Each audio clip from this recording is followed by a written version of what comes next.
For the second year in a row, the Productive Conversations podcast is covering the NBA postseason. This time, after a full 82-game season, 81-game season, I have to say, I did not expect the seeding to go the way it did, but it's going to be a lot of fun. We have some old faces. We got some new faces. And let's start our 2-month journey covering the NBA playoffs. So we got our crew as per usual. Alex Ranelio's here. What's up, Alex? What's going on, Matt? Happy to be back, seeing the crew. Definitely. Bars the God making his big return. What's up, Bars? Well, I'm back, baby. Had to take a break for a while, but I'm here. Let's get it. Let's get it indeed. Host of Fresh Faces New Ideas, David Bach is joining us today. What's up? It's good. I'm glad you had a nice little intro for me, even without being trying. You had your new faces, your old faces, your fresh faces. Hey, nothing but. And we have a new friend joining us today from Independent Thought. We have Desmond Price with us. Desmond, thank you for joining us. How you doing? Hey, man, I appreciate y'all having me here. I'm ready. Let's do it. Let's do it indeed. So before we actually get into the matchups, let's just talk about the interesting teams who are not in the postseason this year. We'll start with my New York Knicks, even as a venting, biased fan. After a 4 seed last year in the East, we completely fall flat on our face. Only win it going 38 and 43 off the top of my head, just around there. But we definitely lost expectations. Had a great win against the Celtics at the first game of the year, bing bong, all that. Then we just collapsed. Julius Randle literally turned into a mortal enemy, from giving thumbs down to the fans and not trying, preventing Obi Toppin to get some minutes. We just saw team chemistry go all over the place. And yeah, we're back where we are supposed to be, in the lottery once again. So you're a lottery team. What pick do you have? Where are you projected? Oh, they don't do that till June, though. Yeah, they don't do they have projections, because the Spurs are projected at 9. I haven't seen the projection yet, but we're likely back in it from how things escalated. But just a couple minutes on the Knicks. Bottom line, I want to throw it out there that the number one priority, even if it's possible, because I don't think anybody really wants to inherit another issue or just take on our issues, is getting Julius Randle out of New York. Having said that, do you guys think that is is that going to be the move to change everything once and for all, where this could be now RJ's team officially, with Obi Toppin and IQ, Emmanuel quickly, maybe starting I'm not going to say a big three, but at least some type of core with players like Quentin Grimes, and if we want to re-sign Mitch, even despite his injury problems. Do you guys agree with me that Julius Randle, if he's out, that things can go in the right direction, or do you have another perspective? Let's get the elephant out the room real quick. Did y'all as New York Knicks fans ever think Julius Randle was your savior? Was that? Yes, they did. They did. He got MVP chance. Yeah, a year ago, absolutely. We thought maybe he could have been the guy. Can we again prove that I'm right about everything? Because I told you this last year, that your team was overachieving, and that Julius Randle was bullshit, that he shot so outside of all of his statistics, and for the entire season your defense was nonsense, that open threes from the other team was shooting 10% better or worse for no apparent reason for the entirety of the season. Every major statistic that proved that the Knicks were good was all every person who looked at it was that makes no sense. Julius Randle could not have gotten a more contract. Although I hope, Alex, you're ready for this, because he's going to LA next year if they trade him. They're trading him for Westbrook. That is the big rumor. We already did that. No, they're not going to do that. That's the only trade. They won't. It literally is They the won't do only that. trade. And I don't know, to answer your question, Bach, you were right the whole time. And whether that was just being a naive Knicks fan who, like I said, the very first game of the year, Bing Bong was a thing for a solid week. And then we just went back to reality. It's really fascinating. I mean, it's did Julius Randle, was he good when there was no crowds? That was the big difference. That this Knicks team was so good They It weren't was playing in lack front of of anybody. expectations. I It mean, was I lack didn't of want to break the bubble. expectations. Well, yeah, the bubble, Mhm. like in lack of crowds, like that was the last time Anthony Davis shot above like 30% from like outside of the paint. So it's not like it's not an unreasonable thing. But like the other thing is, I mean, RJ was really good this year, especially after the Yeah. All-Star break. So like if somebody asked them at the beginning of the season if they offered Zion straight up for RJ, like the Pelicans say no. But if they ask Oh, if the Pelicans call the Knicks and they say we'll give you Zion for RJ, I'm pretty sure the Knicks hang up because they think they're going to get Zion anyway. yeah, I think RJ is clearly our guy, drafted number 3. He's really coming into his own, and I hope we see him in the All-Star game next year. If he really has that much potential, especially on the defensive side of the ball. You know what the real problem with Julius Randle is, though, before we transition? Yeah. Real problem with Julius Randle is that once everyone figured out that he couldn't go to his left, like it was basically a wrap after that, because every Clearly. team had that scouting report. They all did that, and then his numbers just tanked after that. And he just kept settling for jump shots. He stopped even trying to get into the paint, really. So I mean, he kind of gave up on his own game as far as I'm concerned. And the worst That's a part good too way to is not that, and also the bad attitude. Alex Ranelli, Yeah. what do you say? I saw Well, your hand up. I was just gonna leapfrog off of what Desmond said. I think psychologically, I think what happened in that locker room internally too is once he got his payday, there was a higher set of expectations that he wasn't ready to meet yet. And I think the dynamic, what made New York so special, when they went into the playoffs a couple years ago, is that they were playing on zero expectations and they were exceeding those expectations. So they were playing out of their minds. Everybody was evenly distributing the ball. Everybody had their role. And once you kind of assert a guy to that next tier, there's going to be kind of this shift in dynamic with the power relationship in that locker room. And I don't think he was ready for that mantle. I think that he's the best way I could describe it for your Knicks and their circumstances. I think he's probably the most focal problem, but he's not the only problem. I would say he's the first problem. Mhm. So once you get rid of him and clear him off the deck, I think there's a lot more distribution you can do with a lot of pieces there. What do you Yeah, think are also- some of those other issues? The other issues is you don't get to play the Celtics 82 games where Evan Fournier has averaged like 36.5 points a game or whatever stupid ass number he averaged against them for no apparent reason. And then washed up Kemba Walker on top of that he got taken out of the rotation by January. It Was very Derrick Rose even playing for you guys? he was, but he got injured right during the holidays, and he was Let's factor that in too, because Yeah. I believe that a Derrick Rose-less Knicks is definitely going to end up with the record it's going to have. You got to look at overall the production that Rose is going to bring to you as a player. You know what I'm saying? He's going to spread the floor. He's a much better shooter now in his later years than he was in the beginning of his game. So now he's definitely stretching the floor. Penetration, he's going to give you that. And you don't have Julius Randle facilitating the ball. exactly. Yeah, there's a lack of team chemistry on that team. Like it just seemed like they didn't really have a flow to their offense. They were playing too much ISO ball with Randall at the top. They Clearly, don't have a point guard. They don't have like a distributing point guard. And maybe you could do that with RJ, but the problem with that is you have to, get the paint uncluttered because he's still not that great a shooter, but you don't have the shooting. It's all theoretical shooting. Like Quentin Mhm. Grimes is okay. Fournier is good for like 10 minutes every so often. Mitchell Robinson has no range. I think Obi Toppin may have some range hypothetically, or at least that was the theory when they drafted him. But like they have no shooting. They're in similar positions to a whole lot of other teams. Like realistically, you gotta flip.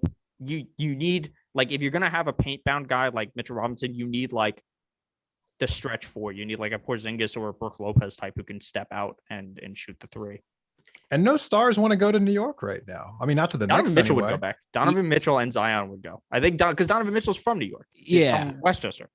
So like he I would. mean, Oh, but you don't want him. I'm really watching think Donovan Donovan Mitchell. I Mitchell think he will wants to career play with in the somebody Garden? after all these years of kind of like leading the Jazz by himself. I don't think he wants to go to another team to be their savior. I think he wants to go Yeah. be with a crew. Mhm. I can see Donovan Mitchell actually going to Dallas. oh, that is a fire. I just team want right Dallas there. to be good just because I want to see Luka just like with another player. I imagine Luca Yeah, and Donovan Mitchell together. That'd be lethal. That's your But backcourt right there. They're not. I mean, Luka's pretty ball dominant, and Donovan can be ball dominant, but he can score off the ball. Exactly. He can score off the ball. No, that would be a good trade. The problem is the Dallas has nothing to offer. They got me sold on them. They don't have anything to give them. That's why the Porzingis trade was surprising. Like that was their best piece. I mean, their other best piece is what? It's Jalen Brunson. I mean, I still love Josh Green, but you're not trading Donovan Mitchell for Josh Green. True. I just don't see Utah ever trying to like actually put a team around anybody. Like ever since like Stockton and Malone, they're going to trade. They haven't been putting like good teams together out there. Yeah, that is going to be interesting. Well established. Yeah, that's gonna. But that's a. I mean, we could talk about that in the Utah section. Exactly. So we'll save that for then. Just the final part of the Knicks, then we'll talk some Lakers. Is as Desmond pointed out, no one wants to come here. It's literally been a decade and a half of us thinking the free agent's going to come. It's not going to happen. So we need a draft. We need to draft well. And again, somehow, some way, if we can get rid of Julius Randle and have Obi develop even more of another year, who knows what can happen. So transitioning into that, Los Angeles Lakers, probably the nation's most interesting loser out. Oh Alex, my God.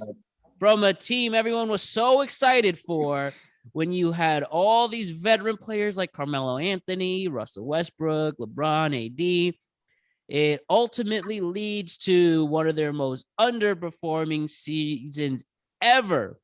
I mean, let's look at the final records. 33-49.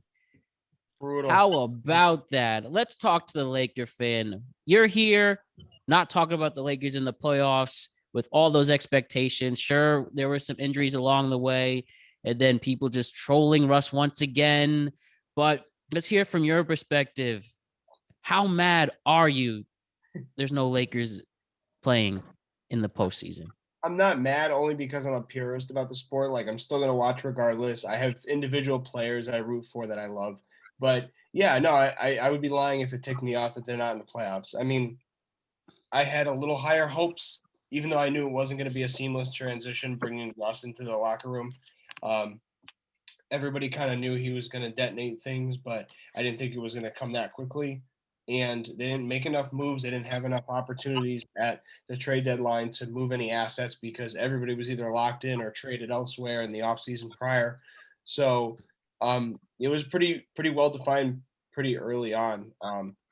Now, I think that it's basically like 04 Lakers light, like the light beer version of that, because you got a lot of old guys with limited, limited capabilities at their older age and their 15th, 16th year, like Melo and Dwight, and bringing all those guys back. But it basically just felt kind of like an it felt like a slow, deadly drag to the finish line, but in the form of watching the 04 Lakers, except I didn't get to watch any of the pleasure in the postseason. So yeah, they at least made a finals, that team. Yeah, exactly.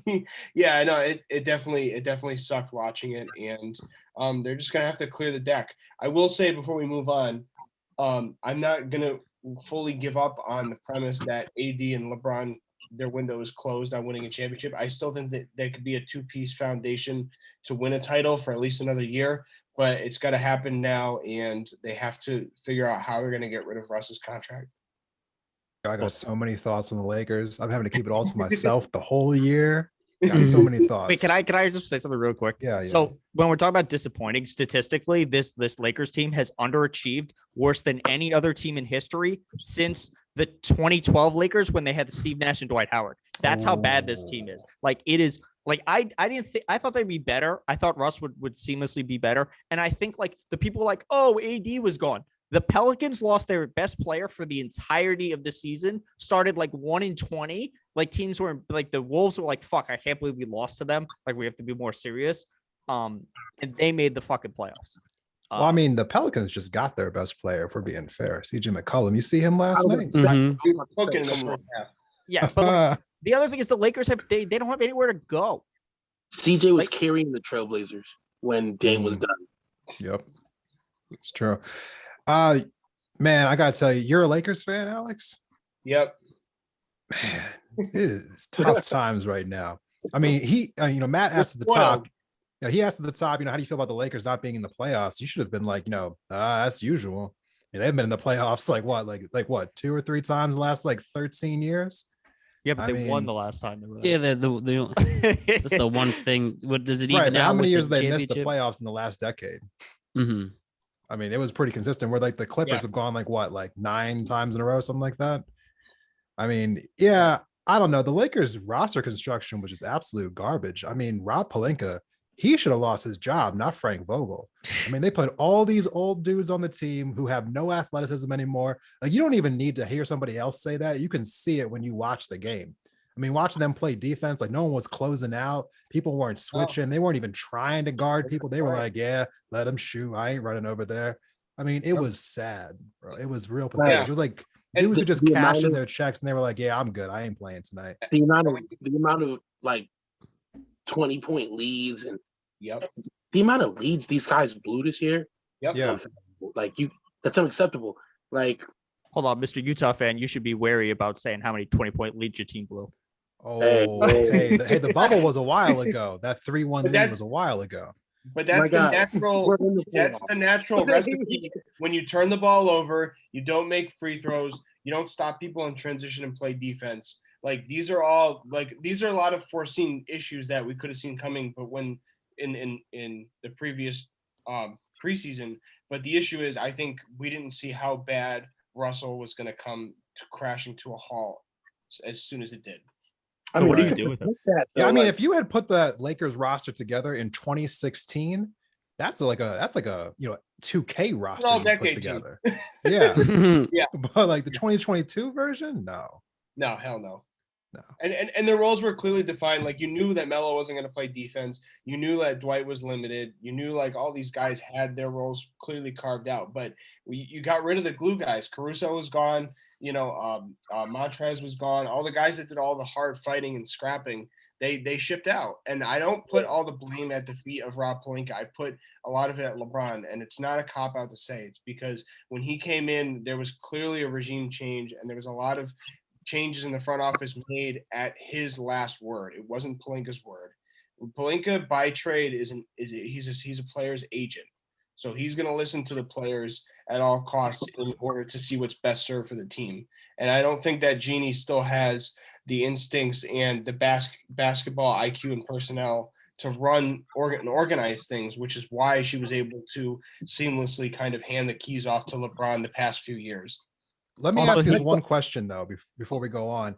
Did you hear what Magic said about a week or so ago when he was asked about the roster construction? Yeah, he's just piling on, though, because he couldn't do it either. Right. And also, how do you feel knowing that you could have had Buddy Hield and DeMar DeRozan instead of Russell Westbrook? I know. Yep. I mean, look, you should have had Buddy. I mean, that's on LeBron is that they didn't get Buddy. But he wasn't getting they weren't getting DeRozan. They weren't. They signed DeRozan for apparently they said they could have had him. No, they didn't have they were not. They got a sign and trade for him. They did not have DeRozan because you can't get Buddy and DeRozan because they got DeRozan in a sign and trade. And after you traded for Buddy, what are you giving the Spurs that the Spurs are going to give you to do the sign and trade with DeRozan? And they don't have the cap space to sign DeRozan. They signed DeRozan for 4 for $83. I think the Lakers could offer him 10 a year or something. They could offer him nothing. You can't. You couldn't have had both. The problem is LeBron chose to get Russell instead of somebody like Buddy and whatever the other pieces were. It was like Buddy and Harrison Barnes or something. It was complementary pieces. I mean, they would have been younger at the very least. My last question regarding the Lakers before we move to the Spurs is, does this officially put a cap on LeBron versus MJ GOAT debate once and for all? If LeBron couldn't do it again this year, are we officially done? Is it, obviously the best of his generation, but not the best of all time? I mean, that conversation was closed for me about 10 years ago, but I'll leave it to you guys. That conversation's been closed for me. I mean, LeBron will be on the top 10 NBA's best of all time, but he won't. I mean, being the best, LeBron has given up on too many teams to be the best. He doesn't have that. He doesn't have that like killer mentality. Like, when times get tough, he kind of just like packs it in sometimes. I mean, that's just, he doesn't have that same killer instinct. I mean, you can't be going, what was it, like 3-6 in the final, or sorry, 4-6 in the finals. I mean, yeah, you made it to 10, but you lost 6 times. I mean, okay, but like to be fair, like 3 of those were against like historically good teams with teams he dragged to the finals on like nonsense.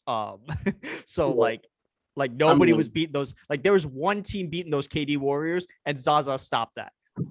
So true, but he also lost to the Warriors when he had a better team, and he lost to the Spurs. I mean, the Spurs in 2014, they no, that him. Spurs team was going to beat everybody. That Spurs team was lost both of those Spurs teams. No, but hey, you got Dwayne Wade and Chris Bosh on your team, and you lose the old ass Spurs in 2014 when they're all like a year away from retiring. That's on you. No, that's on you. You can't be the greatest of all time and lose that series. I refuse to say that Cavaliers that Cavaliers team was better than that Golden State Warriors team. I refuse to say that. And I also refuse to not acknowledge that Spurs team. That Spurs team was that 2014 is the beautiful game team. That's like the best team. It like that was the team that like basketball was built on. Ginobili. And I'm pretty sure Kawhi was on that team. Kawhi was on that team. Yeah, that was right before Kawhi took off. That was like when Kawhi realized. You know what? That was the LeBron great phase. Teams if you want to be considered the great. I mean, I know, but that's the 2014 is the LeBron phase series where he sees Kawhi check in. He's like, "Fuck." That's that series. that's Dunk's last chip. That's Tim Duncan's last chip. Yeah. Well, and they lost to the Mavericks too in 2010. Yeah, that one's unacceptable. That Mavericks team that one's unacceptable. You can't defend that. Dirk had to get that. And it was like the beginning of that big 3. They were fresh. They were new. They talked. No, we can all make excuses for him. But I'm saying like you could argue. You could take value off of the championship they won against the Thunder when it was their first time as the big 3 too. Facts. They were all. I mean, they were like both ways. My thing, that big 3 did nothing. They were abysmal after that.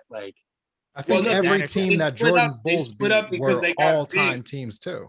They got MVP level. They got MVP level talent out of the 3 of them. That's why they split up afterward. But the reason I knock LeBron more than other people do is more because of the regime change that he takes with himself every city he goes. So he leaves teams in shambles because he puts guys on inconceivable contracts for players that are limited, who are aging, who are old players. So they have about a 2-3 year window to win, but then they go to shit as soon as he leaves. So I put that just as much on him as he does going to the highest level and not winning at the highest level as well. So what do you think is more likely? LeBron basically leaves for whoever drafts his kid, or he which could be in like 3 years. Right. Or he leaves in the next offseason to go to like Cleveland. I think he still has 2 more years on that deal. No, I think he's a play. He can either extend, I think, this year, or he's like a free agent after this year. I think with his influence, LeBron's gonna just play for whoever Bronny is gonna play for, whether it's the Lakers or the Raptors or the T-Wolves. Honestly, legit, if his last season's in Memphis, I think that's going to be like the funniest thing I've ever seen, because God. Memphis, where'd that come from? You mean Cleveland, right? Like that was the team when the Cavs won the pick for LeBron. It was a coin flip between them and Memphis. So he could have started his career in Memphis, and they would have lost that pick entirely. So I just think it would be karmic if he ended up in Memphis and his career. I just think it would be the funniest thing ever. Talk about full LeBron circle. would have started his career in Memphis. He would have forced you would have forced a trade immediately, but but that would have just been like the type of shit that would have been funny. Oh my, Bach! Oh my God! Your San Antonio Spurs played in the play-in. They lost by 10 to the Pelicans, but hey, they still made it, even with the sarcastic comments from Coach Pop after the game. They're still here. How excited are you? Do you like the future now, where it's going? I'm happy as fuck. All right, so let's talk about this. First, I'm a little upset at the fact that we were projected at the 9th pick. Because when we did the earlier, we were like top 6. However, I'm happy we lost that game. So let's put some statistics. You're DeJounte okay. Murray is a monster. He's the first player in NBA history averaged 28, 9, and 2.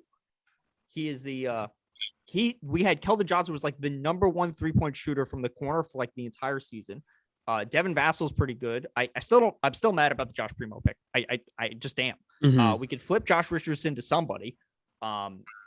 We got the Celtics 2028 pick. I wish we'd done more with what's his face, Thad Young. But look, we have more defined roles. My hope and fear is we move up. My fear is we move up to 3 or 4 because I don't want Chet. I feel like if we end up in the top 3, if we end up in 3, we're going to end up with Chet, and I don't want Chet. If we end up at 4, I feel like we're going to end up with Ivy, and I don't want Ivy. I want either Paolo or Jabari or AJ Griffin. We need a wing or we need a power forward.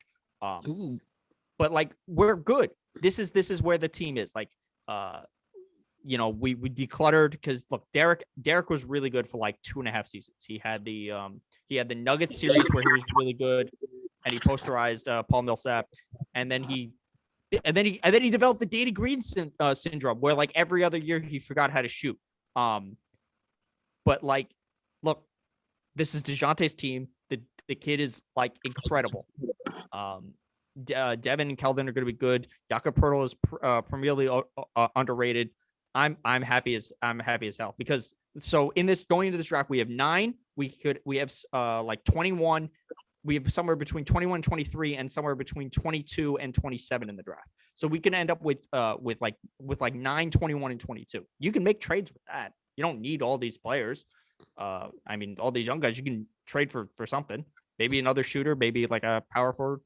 Maybe we can get Miles Turner. Maybe I would be happy with Miles Turner. We need that. We need some shooting. We need a wing and we need some shooting because Keldon's just too small. But no, we had a good season. That's got really Miles what it Turner, is. y'all be contending again. Who? If y'all got Miles Turner, y'all be contending again. Oh yeah, no, we're like right there. Our defense is so disgusting. Like it's great. I'm so happy with this team. This was such a better season. Like the young guys got so much better, and I think we got Pop. I think Pop is coming back for one more ride, and then he's done. But that's another reason why it's like just touching back on it real quick. How long has it been since LeBron left Cleveland? What, like 3 years? Yeah. And they're already sniffing playoffs. You know what I'm saying? Like you gotta look at it. The turnaround isn't too bad. You do get a bunch of like old dudes, but then like after like bad years, you get a nice pick. You get a bunch of picks. Like you get set up in the lottery. Boom. You might get a player here.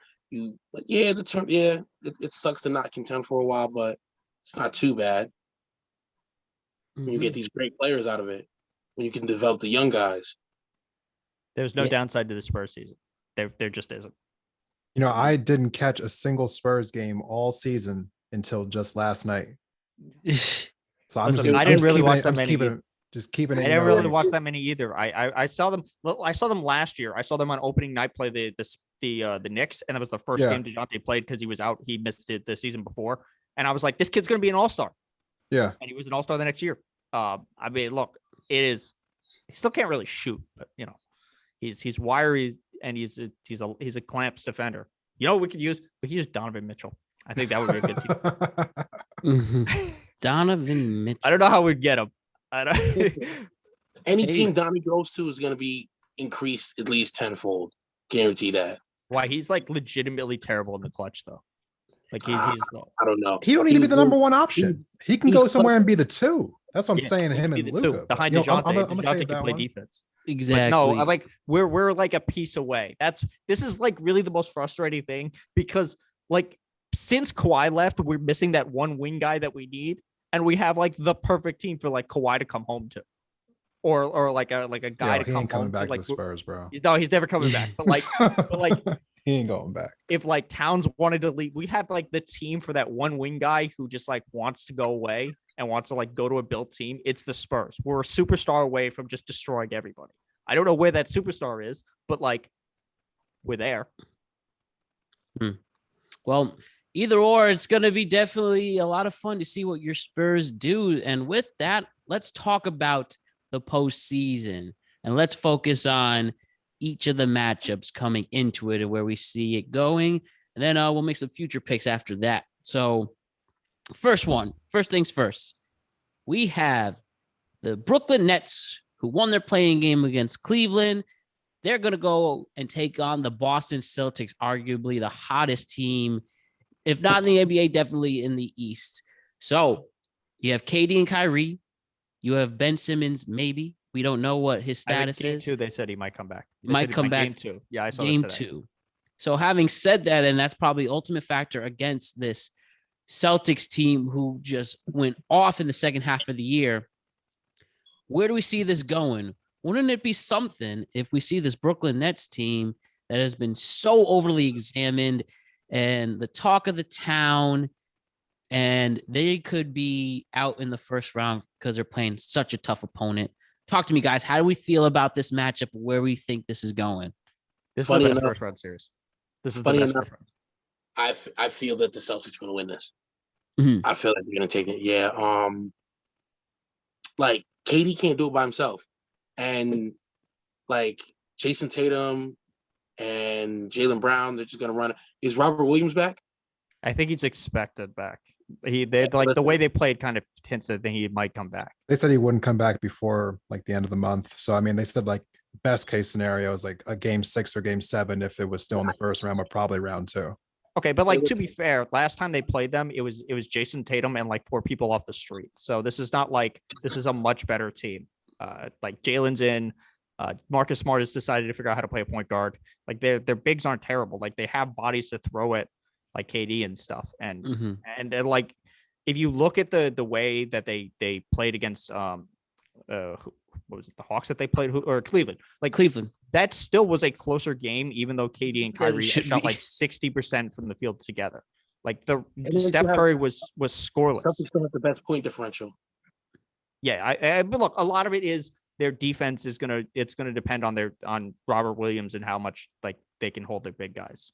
But look, this Brooklyn team, I don't know what, like we got 16 games total between like the 3 of them, and this is like one of the weirdest team builds ever. And I don't think they're going to win this year, but I think with Ben Simmons next year, I think KD's going to just tear that team up. Like, are we doing like official picks at the end of each one of these? We're just going to pick who do you think will win go to the East, who will go to the West, and who will win the championship. But yeah, I thought we were going to pick the winner of each series. Well, okay. Yeah. In general, yes, you could definitely make your pick. Who do you think would win this series? I got Brooklyn going 4-1 in this series. Wow. Really? That's different than some of the other perspectives. Tell us about this. I think what you're going to see happen is that this is basically, for the most part, from what I can tell, this is a story of 2-on-2. You got KD and Kyrie Irving and Jaylen Brown and Jason Tatum.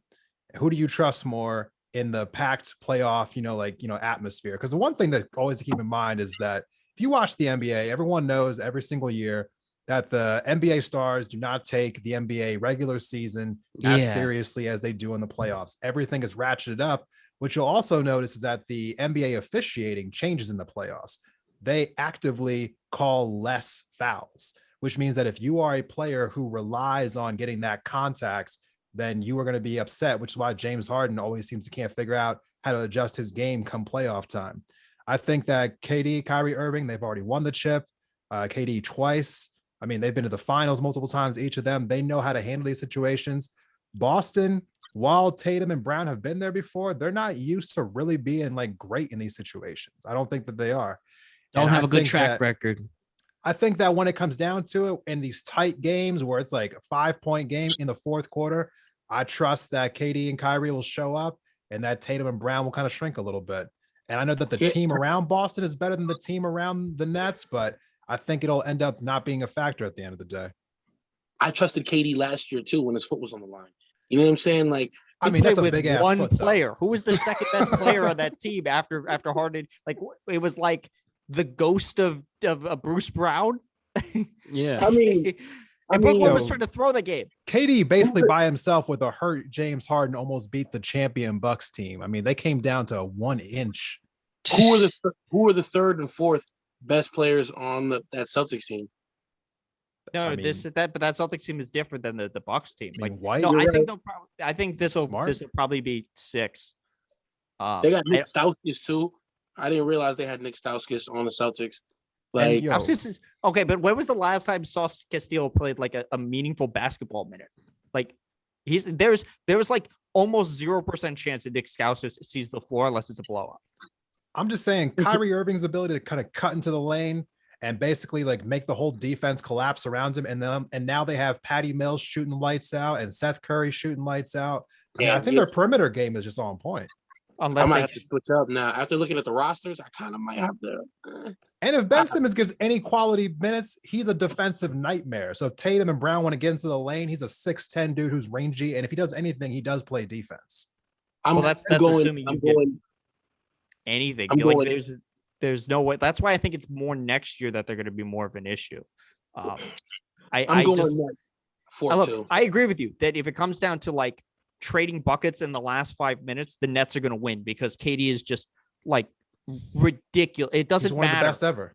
It like his numbers are just with high efficiency. So stupid. But like I think them having like a weaker supporting cast is going to hurt them. I'm looking at this lineup right now, and I think the Celtics have a weaker supporting cast. Like, to be honest, like let's put it this way. If you're doing a draft of players after KD and Kyrie, what number do you think the next? And we're assuming Ben Simmons is out because we have seen nothing from him this year to prove otherwise. And it'd be a lot to ask for him to just go off after sitting the whole year. After KD and Kyrie, if you're drafting from both teams, when is the third net taken off the board? So you're going KD, Kyrie, Jalen, Jason, Derek White. I'm taking Seth Curry over everyone else, especially after I saw the way he played for the Sixers last year when he was on our team, basically holding it down as the number 2 person with Joel Embiid. I mean, he damn near saved us so many games last year. Seth Curry is so underrated. I mean, he is a big deal on that Nets team. You gotta watch out for him making buckets in the clutch in the playoffs. I'm telling you, 4-1 0 Brooklyn. points in the last game. Zero. And then just watch. I'm just saying now. Robert Williams come back, you got Robert Williams, and then I'm going over there and I'm either taking Joe Harris or Joe Harris is out the whole season. Joe Harris out the whole season. And also it's not like Joe Harris doesn't have a history of sucking in the playoffs. Then you only need to make 1 shot or 2 shots on this team. KD and Kyrie taking a bulk of the shots anyway. I think that the supporting cast outside of the top 2 guys on the Nets have a better chance at sparking instantly before the other guys on Boston's roster do. Because I agree with you guys, like especially you, Desmond. Like it's going to be 2-on-2. They're going to kind of be a moot point. It's going to matter on who comes up with that extra 15 points. Is it going to be Bruce Brown, or is it going to be Claxton, or is it going to be Marcus Smart going off or something crazy? I think that White. And Derek White. And I think that it's going to change a lot when Robert Williams comes back and Ben Simmons, because they're both defensive enforcers that are going to kind of change the playing field defensively. Is Blake Griffin playing? Is Blake Griffin still on that team? He's on the bench. Yeah, he's still on. He gets no minutes anymore. He doesn't get a lot of minutes in the rotation because Claxton's been playing like his freaking heart out. Yeah, he's been a huge factor at the end of the season. Aldridge too. He's a huge factor giving out handshakes and stuff like that on the sideline. Don't ever mention Bummond again. Don't ever mention Big Penguin Bummond. Don't do it. Yeah, I still think the Nets are going to win, but I don't think it's going to be 4-1. I think it's going to be 4-2. I changed mine to 4-2. Like Nets. I was going to go with the Celtics, probably taking it to a game 7, but after looking at these rosters, comparing them, and to credit Desmond on this, like that supporting cast, I don't think they can hold out. I will give the Boston 2 games though. That's what I would do. I'll give Boston 2 games. Yeah, they took one game Boston off the home big court 3. advantage is real. I mean, everyone knows that. They took one game off of the big 3 with Jason Tatum and 4 people off the street. So this is a better team, you have to assume, versus look, I would say this Nets team is nowhere near as good as last year. And so you look at them. They had to play the playing game. They really that's also because KD missed like 2 months and then Kyrie took half the season off. So they played on their team was KD for half the season and Fat James Harden. Yes. So I'm gonna be the lone guy to take Boston in this series. I'm gonna take him in 7. And it's because I think that the unity, the cohesion of that team, I mean, it's going to depend on whether I go 6 or instead of 7. I want to see when Robert Williams comes back because he's really their enforcer. But He's their fruit. yeah, well, and he's also going to change the complexion of that team, defensively too. But I just think that they have more cohesion offensively, and it's all about who's hot at the right time of the year. And I think that Brooklyn, they had to play in the play-in. They looked pretty good against Cleveland, but Cleveland is unexperienced. I think Boston's ready for this. Yo, Matt, who you got in this? So I'm also going with the Celtics, and I honestly think because they have a better cohesion together, they have been, for the team that has been staying together and have been, running throughout the second half of the year. Plus, I think that they are due for some luck with so many disappointing exits in the playoffs, whether in the bubble or the last year. I think that this would be the time that they can, get over the hump, and it would be a big deal to knock out the Nets early. So I say I'm also going to say it's a 7-game series going to Boston, and I hate Boston sports with a huge passion, but I'm going to put my professional hat with this. Seriously. Oh, I also do have to say That's the a Ringer fact. does have Boston as the number 1 team to host the trophy for, which I True. still don't understand because the answer is still Phoenix is the best team in the league. Bill Points- Simmons it- bias? It's all about point differentials. When you read that I article, think it's Zach Cram wrote the article. It's all Oh, okay. it's all data stuff. but it's a computer. It's a computer putting in numbers and then Yeah. making an estimation best off of that. Like a computer can't quantify probabilities. Like, you know what I'm saying? They can't. Yeah, there's things like that. That's just a statistical guessing. Hey, well, So, but I like- think it's going to be a lot of fun. And the most important point with this series, especially, is you said it best, Bach. This is the best matchup between all the matchups we're about to discuss. This is no doubt the most entertaining coming into this. So it's going to be a good time either way. And This with is that, crucial. It's either KD gets knocked out, Jason Tatum and Jaylen Brown move up the echelon, prove themselves. Like this is their chance to slay one of the greats. You know what I'm saying? And move up and play off like in the playoff podium at the same time, like establishing themselves. So it's like, let's do it. Like, come on, like. What we got next? let's do it indeed. So next matchup I want to talk about. Golden State Warriors going up against the Denver Nuggets. Golden State back in the playoffs for real this time, but to fall short in last year's play-in. But yeah, this team, even with Klay Thompson not being the old Klay Thompson we expect, this team had quite a regular season this year. Steph Curry, I understand some of the hesitations with him because of some injuries this season, but I think it's a really interesting bunch coming into it there. And I'm going to go early in saying I think they can knock off the Nuggets in 5. I'm going with that. So how do we feel about the return of the Warriors in the postseason? Do we think the Nuggets, who we were very, very high on last season, obviously huge Jamal Murray injury hindered that, but they are back in the playoffs regardless? What do we think about this matchup going into it? Where is Jamal Murray currently? He's not playing. He and Carter Porter and Michael Porter aren't playing.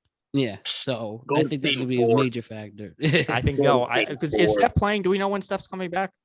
They said that he's practicing, but they haven't said anything as far as like expectations. He doesn't play. I think this is a series he could probably miss 1 or 2 games, and they'll probably just win in 5. Like they don't have an answer for Jokic because nobody has an answer for Jokic because he's the MVP.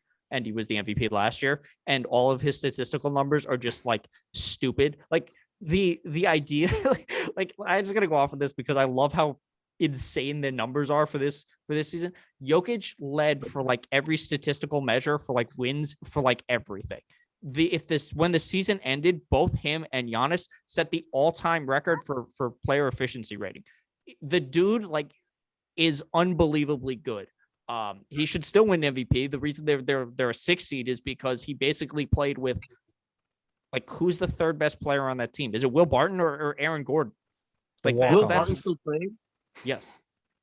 Like it's Bones. Is it Bones? I think it's Aaron Gordon, and who with this subpar They're gonna lose. I'm so far since. Yeah, he they're got going to lose. traded. This is not a series that's worth monitoring, other than for when Jokic goes off for like 50 and 22, and they win that one game. The Nuggets have become the old Grizzlies. You know, that quiet, perennial playoff team. They're always fucking there, but they never do anything. That's No, the I would Nuggets. have them as the second best team in the West if they were healthy. Yeah.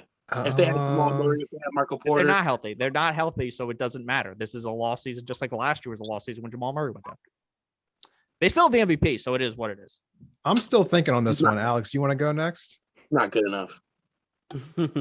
I'm gonna wait. I mean, All right, I'll go. I, mean, I feel who mentioned basically like Memphis of years ago. That was me. Yeah, You no, know, exactly how I feel. That's how I feel about Denver without Jamal Murray or Michael Porter, especially. Like, they just don't have enough firepower. Like, Golden State's too dynamic. They have too good of spacing, and if they shut down or get Jokic in any kind of foul trouble, even though he's so dominant, they're one dimensional. They're gonna wrap up. You know what I'm talking about? The Marcus Gasol teams. Yeah, but those were good Memphis teams. Yeah, those They were good were, Memphis. but they never won anything. No, they didn't. They're perennially. I love those like Zach Randolph like that. Yeah, Zebo. Yep. And I love those Memphis teams. But yeah, no, I mean, like, they have a recipe, and Jokic. Like, I just feel that they're going to be able to, pick Denver apart and make them one dimensional like early on in the series. I think that they have the recipe to beat them in 5. And even if they don't have Steph, have we all just like taken a blind eye and forgotten who the fuck Klay Thompson is? Like what are we doing? Like, Klay is like, no, this is a series that's pretty much like Denver was basically always a first round out because they didn't have they don't have the firepower to keep up with. Like, the only team that they would be like really competitive with is basically Utah. So I'm going to disagree with y'all. We want to talk about supporting cast. Andrew Wiggins is playing phenomenal. You still have Draymond Green. Jordan Poole might win Most Improved Player of the Year, but Jordan Poole's great. Gary Payton Jr. is also great. Don't forget about him. Like, yeah, no, I'm not. I don't expect the Nuggets to win, but I don't expect it could be the blowout. It all depends on when Steph comes back. I think changes the whole thing. I'm only going to disagree a little bit with y'all. I think that Denver is going to win at least 2 games in this series. I actually wouldn't be surprised if it goes 7.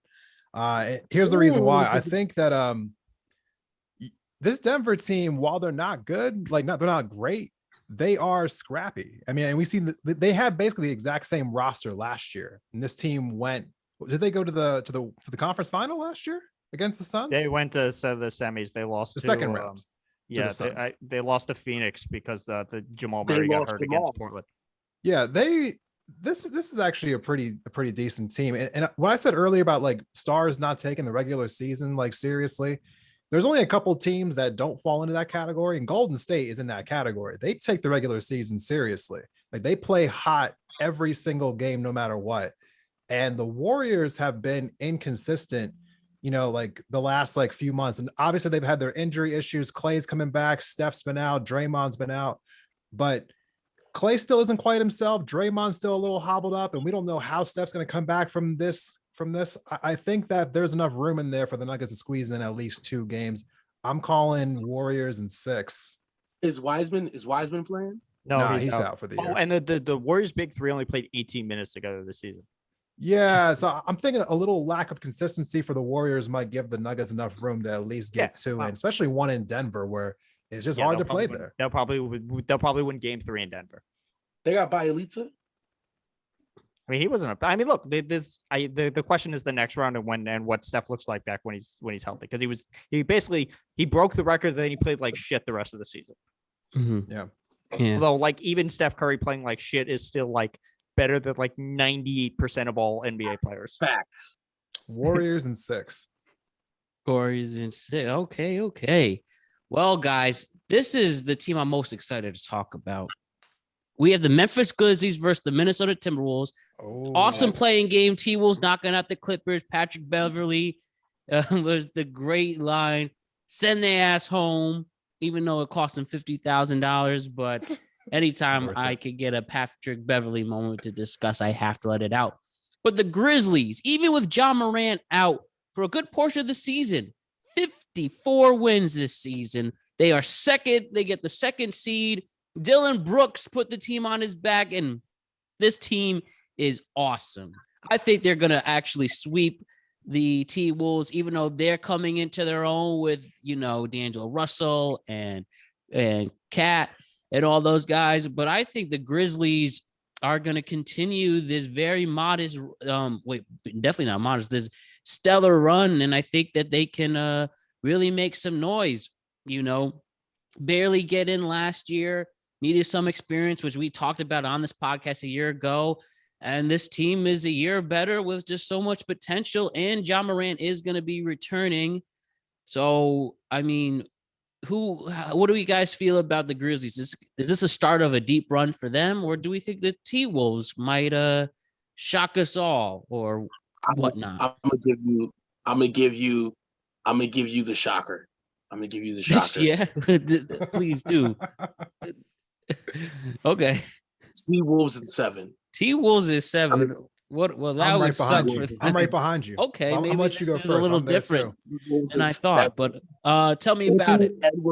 Anthony Edwards. I love him. He's so He's good. a great player. He's so good. He's so much fun, and he's that like people like the problem with Towns. Like Jimmy Butler told us, like Towns is not that he don't got that dog. Anthony Edwards got that dog. Like he's the dude. Like did you see him in that playing game? He was fearless. He took over that whole game in the second half. He's going to be so good next year. Like this T-Wolves team is going to be. It's going to be good. I don't know who's going to win this. This is the best Western Conference game series, like hands down. This is.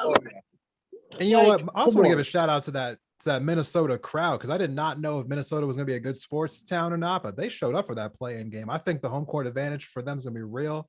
I know Memphis got a good one too. I think there's going to be a back and forth series. You can't Really? sleep on that. Yeah, you can't sleep on that bench in Minnesota either.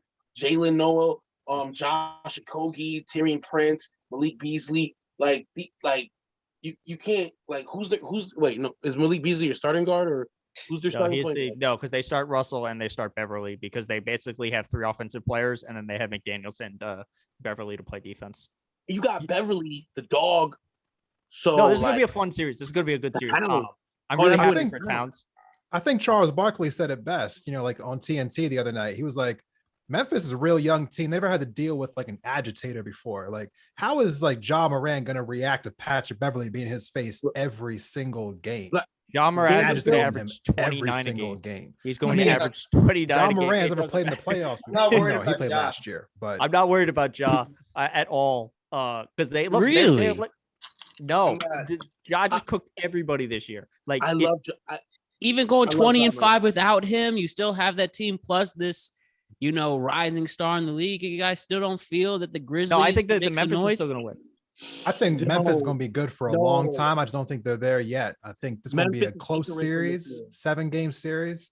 But I think T-Wolves got the veteran presence. D'Angelo Russell's going to step up in this series. I think he's going to be a big factor. His time in Golden State built him as a player, helped him become more of that guy and feel himself more, matured more. So now when he's playing his head off, Cat is playing phenomenally. Like he's so good. He's the best shooting big man of all time. Let's go. Vanderbilt, they got too many players that are just performing for them night in and night out, just working their heart out. Now, you cannot say the same. You can't not say the same thing about the Grizzlies. Dylan Brooks, JJJ, they got who's the other dude over there? Hold on.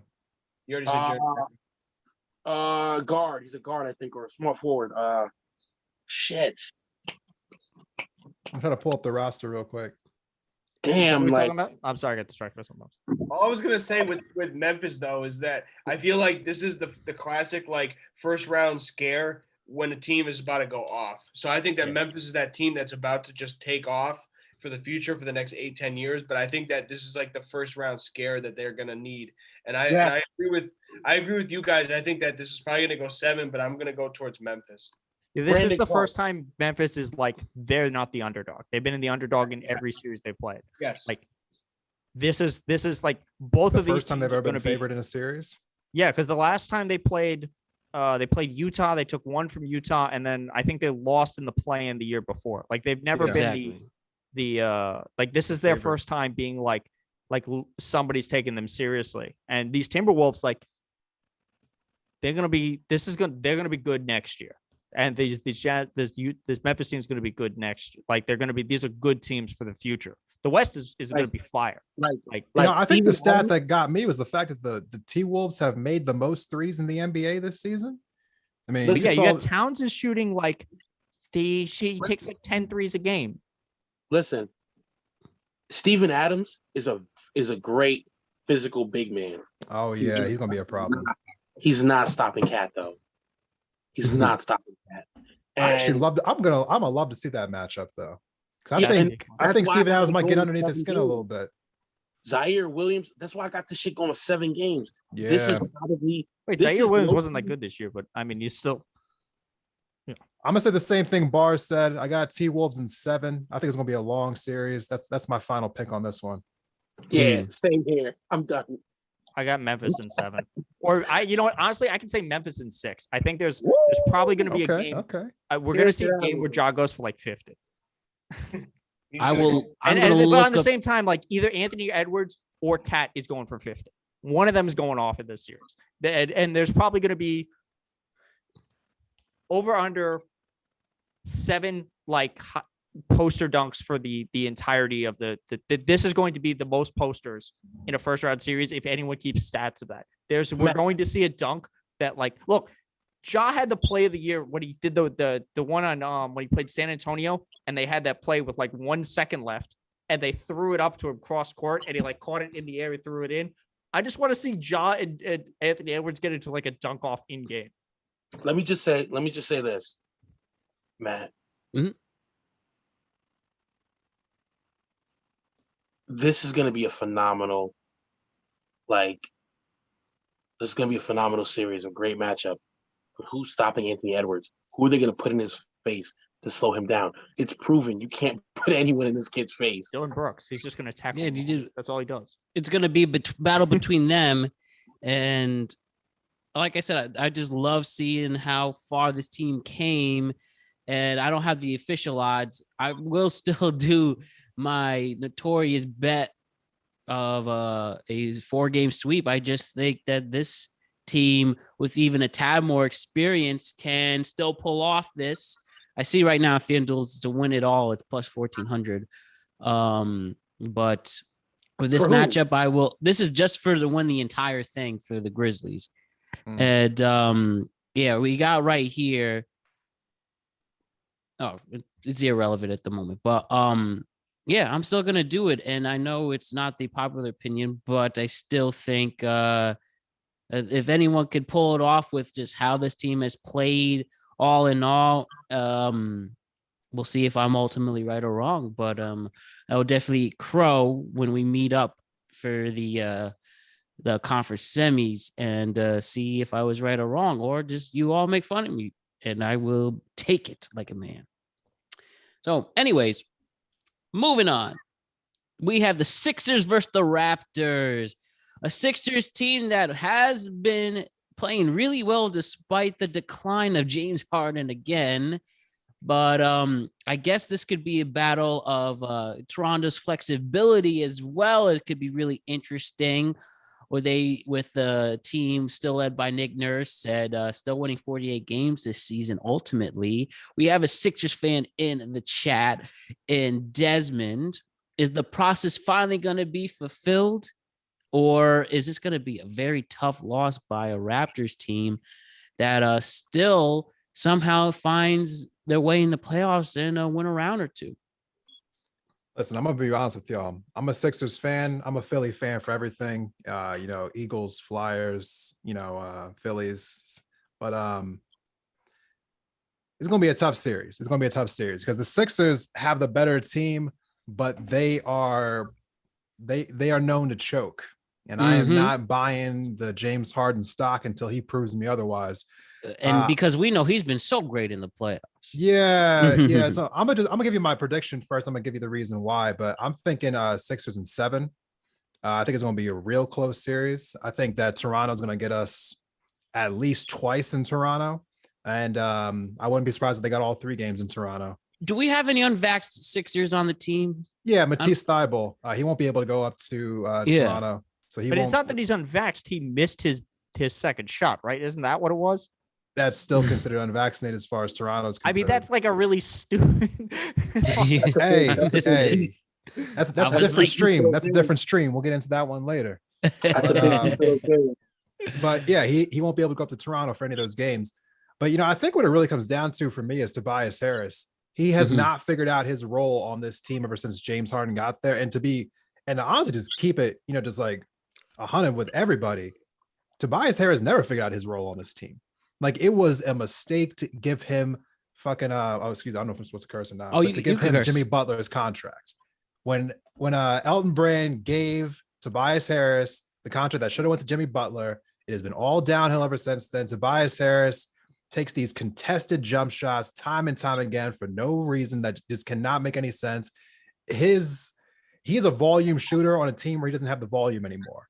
So he is kind of out there on an island. We're not really sure what to do with him. I mean, thankfully, we don't really have to worry about him as much since Tyrese Maxey kind of came out and has been going out of his mind the last few months, actually this whole season. He might be our second best player if James Harden keeps being inconsistent, but Joel can't do this by himself. And I think our supporting cast is kind of lackluster, and Pascal Siakam is a problem. So I expect the Raptors to get at least 2, if not 3. I'm just going to stick with saying that Sixers in 7. I mean, you have the best player, but like which will win us the series, but it's going to be tough. Yeah, this is not the end of the process. The end of the process is a title. And look, the real question is like how much are you going to, the real question for the Sixers is how much are you paying James Harden next year for when he wants out in 10 months? It was a mistake to get him. I mean, you weren't getting more than him. But this Raptors team. Look, I love this Raptors team. I love Scotty Barnes. He's so good.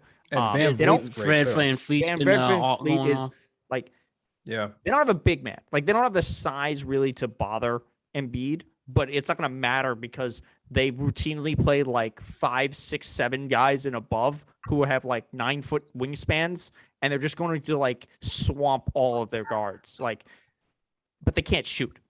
Like, they don't really have any shooting other than Van Fleet. But this is going to be like, these games are either going to all be like rock fights, or the Sixers are going to get hot in a couple of them and hit like 10 threes and blow it out. Like, none of these games are either going to be down to the wire when Embiid has to go for like 35 a game, or something else. But like, I see it really similar to how the Sixers matched up against the Hawks last year. There were so many games where they should have just won those games, but they kept finding ways to let the Hawks come back in and come back in and come back in. They eventually would steal the game. Like, the Sixers don't have this like killer mentality. That's the problem. Joel does not have a killer mentality. Like, he's a little too complacent with his jump shot. He doesn't have like the same support. He also doesn't have as good a coach. Like Nick Nurse is like one of taking shots at Doc Rivers right now. Yes, I'm taking shots at the coach who has lost more game 7s and blown more 3-1 leads than any other coach in history. Yeah, I'm going to take some shots at him since Nick Nurse is clearly a better coach. Number of championships. I'm going to go 4-1 Philly. And that's just from me just scanning over the rosters. What seeds are these guys? Philly's 4-5. Yeah, Philly's the 4. Which they lucked out on. Like, if they were the 5, they probably would have lost the series. I believe it doesn't matter what seed they were in. I believe it matters because title. Philly, Toronto. Yeah. James Harden may be trash, but like, I believe that this is like a year where he's gonna show a glimpse of what he could possibly do in the playoffs, and ultimately still like flop out somewhere towards like the conference finals or something. But I think as far as this matchup goes, I think Philly's going to take it. Tyrese Maxey, Joel Embiid's He's on gonna have a hard fire. season. Tyrese, there's gonna be like 1 or 2 games in this series where he just gets like he goes for like 0 for 15 and has like 6 turnovers, and everyone's gonna hate him. Like that game is coming where because this Toronto team's defense is going to eat him alive. Maxey is my favorite player on the team right now. I love that kid. I mean, if he has a bad game, it'll be all right. Yeah, he plays it hard is. every Like, night. it's gonna happen. But like, he had a good year. I was a big fan of him this year too. I can't believe they got him in the draft. They got him at like 21. I don't think Toronto can outscore them. And the only way Toronto can beat them is if they stifle them. Like, so if they're stifling, then yeah. Okay, then they got it. But like this team is kind of built to whoop them out, yo. To be honest. Like really no, I mean they definitely could. I think my whole issue with Joel is like how he wants to play. Because when he decides that he wants to dominate, no one in the NBA can stop him. But he gets like lazy sometimes and just like settles for these long jump shots. I'm just like, man, you are a beast. Like you are almost as big as Shaq. Like get down there and fuck shit up. Like it's like a grizzly bear. It's like a grizzly bear trying to kill you with a scalpel. Instead of using swing that paw, man. Like just swing away, Bobby. Like I don't understand. Like I heard Draymond Green saying it on TNT the one time when he was filling in. He was like, every time that Joel Embiid, gets out of the paint, he's doing everyone in the NBA a favor. And I'm like, yeah. Didn't he lead the league in like mid-range shooting last year? Like he was like his jump shot was unbelievable. So it's not like it's a terrible thing. But the real question is like he's a good jump shooter, but he settles for it too much. I'm like, yeah, if you're open, take it. But like, get in the paint and dominate. Like they can't stop you. Take those shots if they decide that if you feel he should be in the paint because they don't. Toronto doesn't have the size. Like I don't even know. Is Ibaka playing? I don't remember if he's still in the league. Ibaka plays. Plays from the Brooklyn. He's a Buck. He's a Brooklyn. Buck. Yeah, He's a Buck. Oh, he was on the Buck. He moves around a lot. Well, he was hurt for like the last 2 years. Actually, you know what? That's a good comparison, though. I mean, Giannis last year in the finals, when he like transitioned to start like being like more paint oriented against the Suns, that's when that whole series shifted because he was like, oh wow, the Suns have no one who can stop me in the paint. Like if Joel just took that same mentality, the Sixers they would be contending for titles every year. Who said it? It was actually because Monty Williams put Ayton 1-on-1 on him. That was the problem. Who said it last year that Ayton wasn't going to be able to stop him? Who said it last year? Literally everybody. Everybody. Yeah, literally everybody. That was the problem. There's like 3 players in the NBA who can stop Giannis, and one of them is in LA, and it's Kawhi, and then the other one is like Joel Embiid, and that's like it. Well, that will be a good transition for the next matchup to discuss, where we have the reigning champion Milwaukee Bucks playing the Chicago Bulls. Now, the Bulls were definitely the hottest team in the NBA until Lonzo Ball gets hurt and he will not be appearing in this postseason. How much of a factor does this play against a Chicago Bulls team that was hitting every single mark you wanted in a good team? They got boards, they shot. DeMar DeRozan became an MVP candidate at one point. And now, as Bach said, do you expect them to get swept by the reigning champions? Or do we think that they have any fight whatsoever? Or if not, then we'll maybe next year they can push. What do we think about? Here's my hot take for this one. We haven't talked about the 1-8 matchups yet. Yeah, I'm going to save those last. But this will be the least entertaining series of all 8 of them. Yeah, I seriously believe that the 8 seeds will give more competition to the 1 seeds than the Bulls will give to the Bucks. Well, not in the East. In the East, they'll be closer than it will be in the West. But this Bucks team is sweeping them. They're going to even if the 8th seed in the West is the Clippers and the 8th seed in the East is the Hawks, they'll probably both at least win a game. But this Bulls team, they ain't winning no shot. It is a 4-0 sweep. Hold on. Is my man Vucevic still playing? Yes, but it doesn't matter. Why? What do you mean? Why? Because he's like the 6th best player on the floor. How? How is he the 6th best? Well, because Giannis is the best player, and then the 2nd best player is still Giannis, and then the 3rd best player is what, like Zach LaVine? Hey, Chris Middleton, give some love, Chris Middleton. No, yeah, like DeMar DeRozan is still alive. Breathe some. Like Yeah, he it fell off a doesn't. little First bit, off, but whichever guard that isn't it. First off, I'm sorry to Zach LaVine. You're about to go meet Drew Holiday. He's going to steal your soul. But ugh. like I mean, and I'm sorry, Patrick Williams. You have your first playoff experience is guarding Giannis. He's gonna average like 38 against you. Like Zach LaVine's putting this is Drew the Holiday wrong. on the This is the poster. bad. This is look. Like in March, they were a solid team when they had their full team. They're an interesting team. They'll be an interesting team next year. They're not winning a game this year. They're outmatched on like every level. They do not have what it takes. This is the team that first off, this is the team that's making it out of the Eastern Conference anyway. But they're not going to win it. They're not going to win a game. Unless Zach LaVine goes for like 50. 4-2 the Bucks. The Bulls are pulling 2 games out. Vucevic, Zach LaVine, DeMar DeRozan. I see them doing something. I'm not gonna just turn my back on this team like that.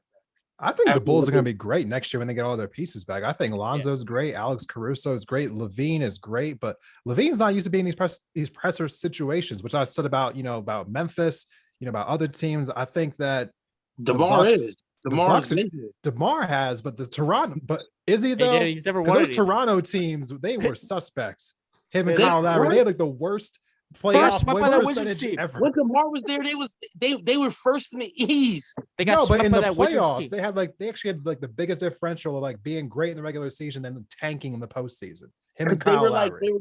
they didn't have Pascal back then. If they had Pascal back then, like come on. I'm just saying, DeMar's experience in the playoffs is losing. So Yeah, it's losing.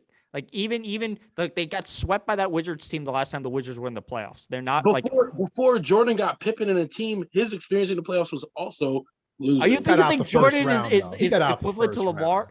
round. DeMar's like One time he 35 did get out now. the first round. And Like, I think I mean, he's had I think it. it was DeRozan against, wasn't dropping I 62 on think the it was Celtics, against though. Magic. I mean, I think it was against Shaq's Magic that they didn't make it out the first round. Yeah, that was the year Don't Jordan quote me came on back. that. That was the year Huh? Jordan came back. that was the year Jordan was out. No. The year No, they no. came back, they It was lost the to year- the it was the year Magic. he That was came the year back. they went to Oh, the that's finals. right. Okay. He lost That was to 94. Shaq. 95. No, hold on. Like, Yeah, they beat let's the not the pretend Rockets. that Jordan. Look, DeMar had a good year. He's probably first or second team All NBA, but they're not going to win this series, and I don't think they're going to win a game because I this don't think Bucks they're gonna team win is either, going but I think they're gonna win 2 games at least, maybe 1. All But right. don't So talk about Fresh like- Faces and me are both 4-0 Milwaukee. Looks like Bar's got 4-2 Milwaukee. Alex, what you got? Yeah, 4-1. 4-1. I'm also You with gotta 4 win the game too. At to least Milwaukee. 1. I got at 4-1? least one because look, they had an amazing year, and I think that they have enough firepower. They could steal a game, but Milwaukee's overpowering. They're the most experienced team. They're just. I think the only way they can even take a game off them is if they just like lay down a game, like a game 3. Yeah, like, You know like about a the trouble game with where the the Wireless Milwaukee Clippers just like are can't better shoot because than the Bucks. Right, That- exactly. Yeah, you you get that proverbial game where they can't shoot, they can't hit anything, and the other team comes out red hot because they're trying to save their season. because you know Drew Holiday in every series is going to have a game where he goes like 0 for 15, Yeah. Yeah, and That's Yeah. true. that's That's true. true. Listen, that's true. the only way. But on the other side, like Giannis can say "fuck this" and I'm going to score 50 again, and it's not going to matter. Well, also the Bucks have a great supporting cast. I mean, Covington's a good player. I And mean, you don't know who Grayson Allen's Portis going to is hurt. a psychopath. They have a legit psycho Unbelievable. playing, so he can go off like out of nowhere for like 30 fucking 6, like randomly. Like, what are we doing? Like, All right, let's go to a more interesting matchup. Yeah. And that matchup is we have the Dallas Mavericks and the Utah Jazz. That's more interesting. Oh, okay. okay. Jay, I will say one thing here. This was a great matchup until the last game of the season. Jason Kidd puts Luka in a little too long and has a calf injury. Listed day to day, but they have to figure out how to win with out or game without one. him. He's out But game yes, one. at least out for game 1 for now. But excuse me. But obviously the Jazz, who might be on the verge of imploding their team. Then you have the Mavs, who, like I said, are not going to have Luka for at least game 1, but there is at least optimism that he will play at some point in the series. But Spencer Dinwiddie has been stepping up for this team. they do have so much potential as the 4th seed coming out of the West. But like I said, if the Jazz are about to implode, what can that mean for the morale for these NBA players from Utah? It's very interesting to see where it goes, but I do think ultimately this will put the nail in the coffin for the Utah Jazz's season and whatever era this is in the Mitchell, Rudy Gay era. And I think that the Mavs are going to win in 6. I call a game 7. Give it to Utah. If Utah does not end up winning, blow it up. Oh, they're blowing it up. Look, the only way Utah wins the series is if Luka doesn't play. Mm-hmm. If Luka's or he's like severely hampered. And then look, the thing is, they're still gonna probably get Rudy Gobert anyway. Like he's probably going to Dallas. Oh, did I say Rudy Gay for some reason? Rudy Gobert, exactly. No. I definitely don't. They want it. They need a big. Luka's not enough. He's gonna be coming off of an injury. He's gonna have to play his ass off. Do you know who he is? He's like the 3rd best player in the West. Like I agree with Bars on this one. I think I got Utah in 6. But I mean, it all depends on how much Luka plays. That's actually the whole point, though, is because Luka has the highest usage rate of any player in the NBA, which means that if he's your whole team and they're saying he might come back, that means that there is some aspect of injury there. So even if he does come back, play every game in the series, he ain't himself, and he can't carry the whole team. If he was healthy, I would still think that the Jazz will win in 7. With him being injured, Jazz in 6. He's a walking triple-double, which means he's assisting more than most, he's rebounding more than most, and he's definitely scoring more than everyone else. So he's your whole team. That's your fucking entire squad. He does not. It's not like, look, the thing is, like, Utah has the same problem they've had for 3 years. All Dallas has to do is just hit threes, because Utah does a drop coverage and they can't guard the 3-point line, and they don't have anybody who can guard wings or point guards, and they're just like, their offense is like, I trust Dallas's defense more. Rudy Gobert has, like, legitimately, I was watching this today, Rudy Gobert's offense is a joke. He has no offense. He's this era's Ben Wallace. Like he's good defensively, but they'll just run him off the court. And Utah has no backups for it. The man's upside for offense is through the roof, but he can't fucking put it down. Like, dude, he has less attempts after one dribble than Hassan Whiteside, who backs him up. He has half as many attempts as Robin Lopez. Like, the man he basically has Mitch Robinson range. If he's not standing next to the rim and dunking it, he can't score. But, like, look, if Dallas hits threes, it's over.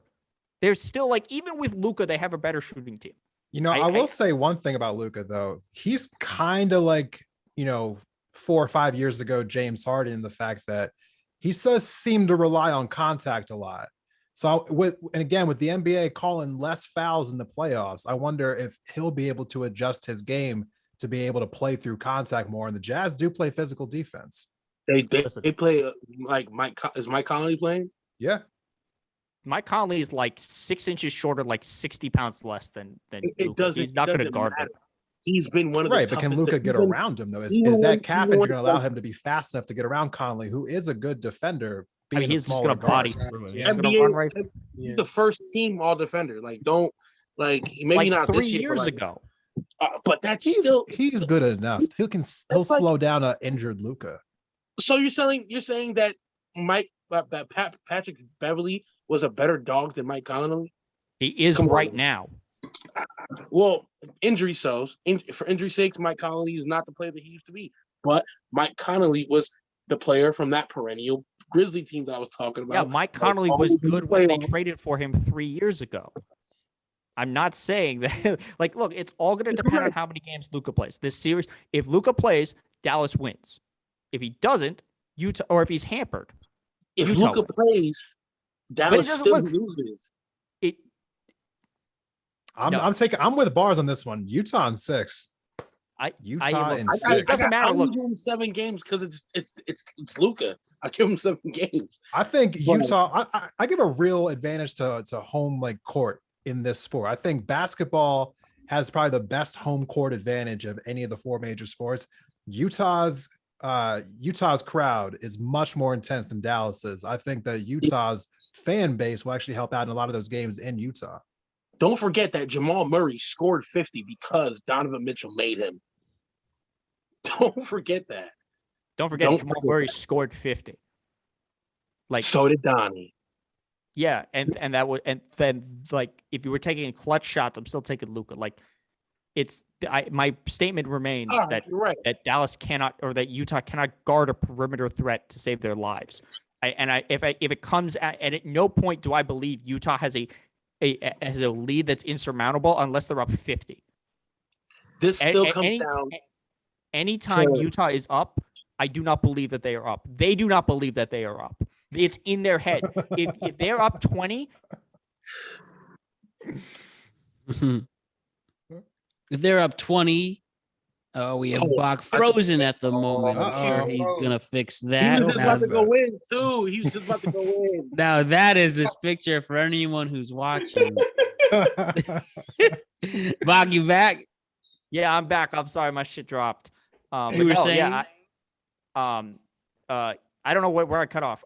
What I was saying was, if Utah's up 20 and it gets to a 10-point game, Utah will lose that game because they're going to go, oh shit, here it goes again. Because in the past 2 weeks, they've blown how many 25-point leads? 3? If we're taking bets right now, who did they lose? Who did they lose those games to? I got $5 saying, because now betting is legal in America. I got $5 saying that Donovan Mitchell scores more points than Luka Doncic in this series. I don't care. I need a. Well, hold on. That's not fair. Luka's probably not playing that one because that'd be perfect. Hey, listen. It Also, doesn't matter.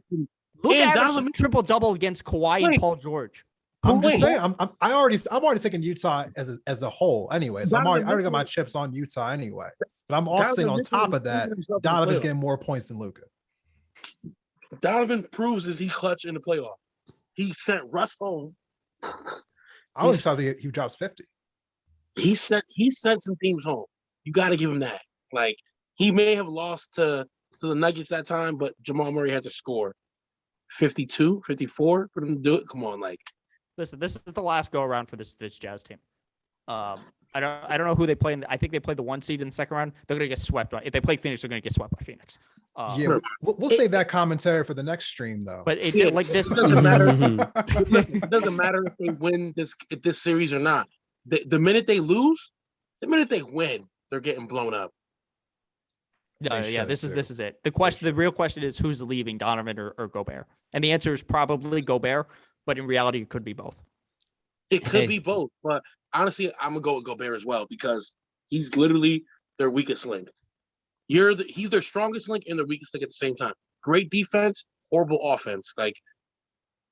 I bet you the Nets will want him.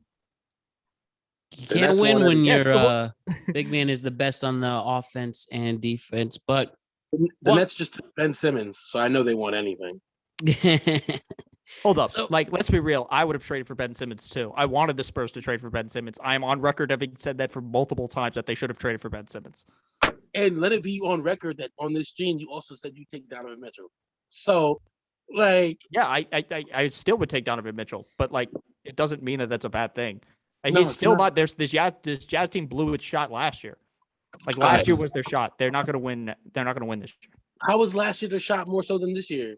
Why? Because they were the 1 seed and they were up 25 points against the Kawhi-less Clippers. Damn. And Paul George went off because he's still a star. Kawhi-less Clippers. They lost to Terrence Mann. What a time. What a time. So all right. The first of the 1-8 matchups to discuss. The Phoenix Suns are playing either the winner of the Clippers and the Pelicans, who play the day this show airs, so we can even preview that a little. Now, the Phoenix Suns have had a stellar season. Look how good Monty Williams has kept this team together. Improved in all aspects, and it's a stellar Suns team that is so much better than they were a year ago. Do we feel that the Clippers or the Pelicans have a chance at all to knock this team out? I think this is clearly another sweep by the Suns, no matter who they wind up playing. Yeah. You I know, think maybe the Clippers get one. But that they're going to sweep the Pelicans. you know what? I want- I actually got a weird take here. I think the same thing that Fresh Faces said. If it's the Clippers get one. If it's the Pelicans get 0. But with that being said, I think the Pelicans are actually going to beat the Clippers tomorrow when this airs. Mm-hmm. Facts. Why is that? I just think that the Clippers team just does not look like they just don't look in it. Like when I watched that game last night, it just felt like that just looked like an uninspired team. And when you're in the playoffs, I mean, you're talking about great teams versus great teams. The smallest things can mean the margins of victory. And I think that the Pelicans team, I think they want it more. I think CJ McCollum wants him more. I think he wants to prove to the whole country how good he is. And I was seeing it on display last night. Yes. And I'm going to agree with Desmond. And I'm going to go off the fact saying Paul George is coming off of a big injury that sat him down for most of the year.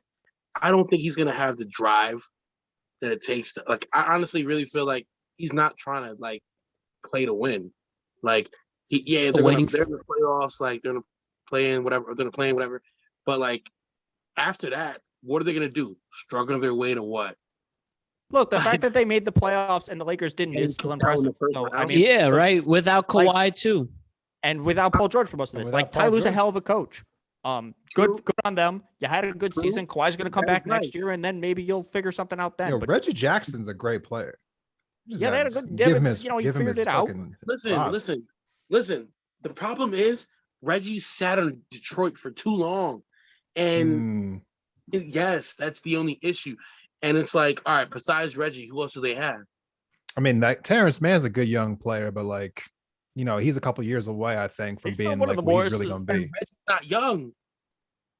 I mean, it doesn't look the real talk about this is Phoenix. They're going to the finals. Hold on, save the analysis for next week, man. You're killing us right now. It doesn't matter. It doesn't matter who they're playing. Because I think the Phoenix Golden State matchup in the future is going to be worth debating. They're going to destroy whoever they play in this first round. It doesn't matter who they're playing. Chris Paul is still Chris Paul. Like, at the end of the day, he has those games where he'll be on fire. Red hot tamales, and they're going to win in 4 or 5, depending on whether they play the Clippers or the Pelicans. And good on both of these teams playing in this game, like the Pelicans and the Clippers, who did it essentially without their best player or their second best player in the Clippers thing. Like their coaches did a hell of a job. They got Herb Jones. Oh, can we talk about Jose Alvarez? I fucking love that guy. He might be the funniest basketball player I've ever seen in my life. For those of you who don't know, he's the backup 6-foot point guard for the Pelicans. My man's, I shit you not, after a basket, goes and hides in the corner behind the refs until the other guard, go look this up. This is like the funniest thing you'll ever see. He hides in the corner, runs up behind the guy, steals it. He has 18 steals in the backcourt in 81 minutes. It is the funniest thing you'll ever see in a professional basketball game. This Pelicans team says so many fucking little weirdos on it that it's like just great. I have faith in this Pelican team. I think they're going to send home this Clippers team. Like I said, they're not in it. And even when they're in it, they're just not going to have what it takes to stop this Pelicans team defensively. There's no Kawhi. That's your defensive stalwart. That's your offensive stalwart. We haven't even mentioned Brandon Ingram yet. Yeah, he's had a good season. Brandon Ingram is turning up. Like, come on. You got CJ McCollum. They don't even have fucking Zion. Okay. Yeah, no, this is a good look. This is a solid Pelicans. They got Herb Jones. I love Herb Jones. My man's is like these two.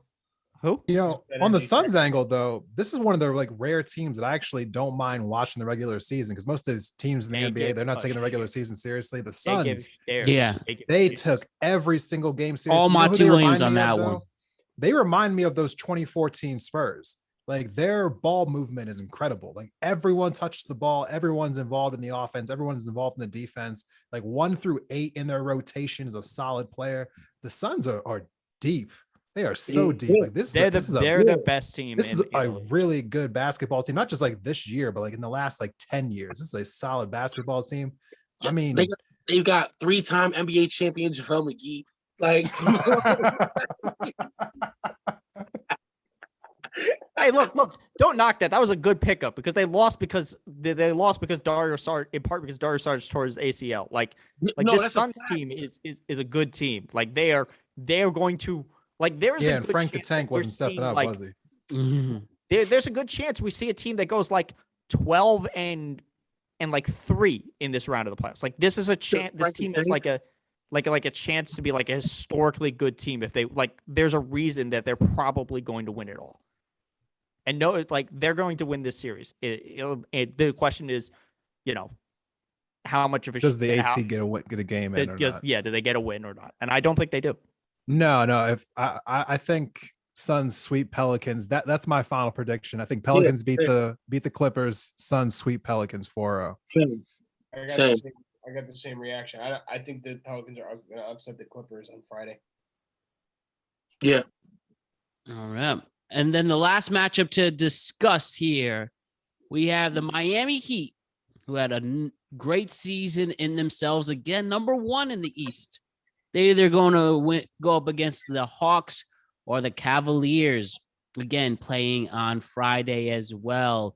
So first, it's interesting to see how these two teams with the Cavs and the Hawks, I mean, the Cavs were in such a good place at the beginning of the year, fell down to the play-in, lose to Brooklyn. And then I think that the Hawks, honestly, as long as you have Trae Young on the court, they could definitely win that one and done game. And I think you'll have the Hawks and the Heat play in a somewhat competitive series as well. I also think it will go 6, but I think Jimmy Butler, Tyler Hero, Bam, and all those guys can take away the dreams of the Hawks.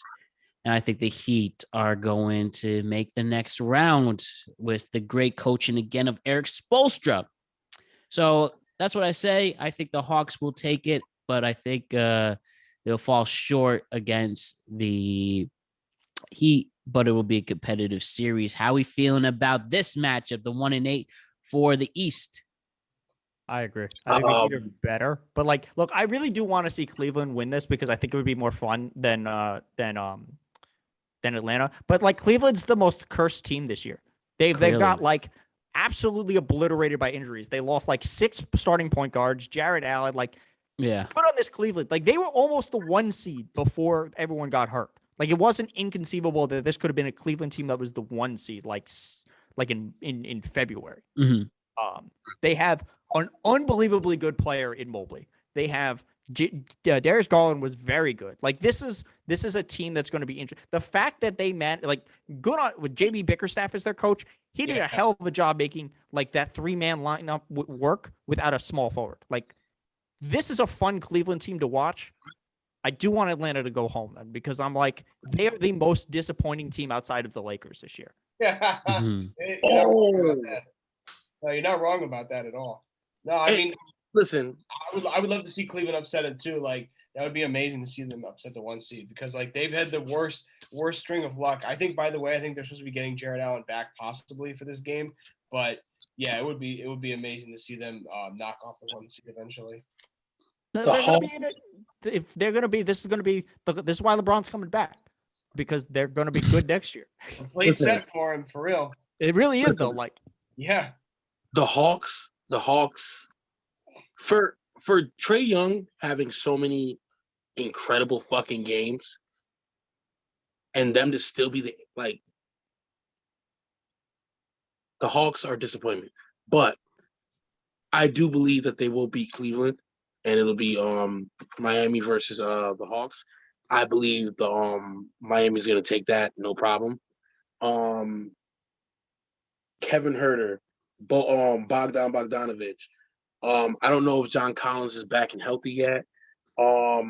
They stole Kevin John Knox. Collins hurt. I paid no attention to this Hawks team after they traded Cam Reddish, who I wanted the Spurs to trade. Oh my god, they traded Cam that Reddish, trade right? turned out to be nothing. Oh my god. I wish the Spurs got him. I would have taken him. I'm Reddish is a great player. Like going to the Knicks, I feel that's gonna hurt the rest of his career for a little bit. No offense, Knicks fans. Yeah, no offense to Knicks fans. I don't hate Trey Young like some idiots like others. Yo, But I hear you. Jeremy Lin eventually the got best a point ring guard they've had in a decade. after leaving the Knicks. A No, lot like of this- players actually after leaving the Knicks get rings. It's fucking hilarious. But this is not about the Knicks. Yeah. This is slightly more entertaining than the West, just because this Heat team is kind of weird. Yeah, They're but streaky. Matt They're Bruce streaky. is I feel like he's a budding star. Like The he's coming best thing up. this happens is this is like a good warm up for Oladipo. Like he's going to be a big X Yes. factor. Yes. For this Heat team. Is he healthy right now, Oladipo? Yes, yes, he's back. Mhm. But he's back though. I haven't seen the Like, he Heat play the ever last really couple of healthy? weeks. Listen, Kyle Lowry was the piece that this Heat was the piece that this Heat team needed. I love This the Dragon. Their mean, this roster can't on shoot. paper is amazing. Yeah. I love the Dragon. The Dragon was the man. You know what I'm saying? Like he held us down, came clutch in big moments. But Kyle Lowry is just he He's a brings better a certain player. type of chemistry to the team, and he's Bam Adebayo, Bam is a freak of fucking nature. Like Jimmy Butler. Jimmy Butler, don't let that little the little end of the season tiff fool you. They're No, still back. They're all good. I would Jimmy, pay good money to have him back on the Sixers right now, like in a He's a- heartbeat. Yeah, dude's a you dog. In had a him. heartbeat. You had Careful him. with him. the contract though. He seems to blow up everywhere he is. Well, no, what ended up happening in Philly was that the organization was trying to keep Ben Simmons and Joel Embiid as like the 1-2 punch, And you can't- and you Ben can't- they Simmons didn't- wasn't getting along with Jimmy Butler, and I'm like, listen, just get Ben Simmons out Calling of him there. soft. Yeah, I would No, have ended kept up Jimmy being soft. Butler. And he ended up The- being the- soft. Yeah, Yeah. no, like the look, additions Jimmy that Butler. Miami made in the offseason make them, in my opinion, I know part of being a fan is being biased and naive. I know Matt said that earlier, like being a Knicks fan is a little naive, but I feel like naivety is a part of being a fan because you always want your team to win. But I think we're going back again. I think Hey. we're taking the East. I think that we're taking the East this year. I think that we're equipped and built. The pieces that we've acquired in the offseason will help us ultimately see our way to the Eastern Conference Finals. We'll save the rest of that conversation for another talk. But I believe it's going to be a sweep against the Hawks. Maybe the Hawks might pull out one game because it's fucking Trae Young. But yeah. I think the I Hawks see will this a do. little bit differently.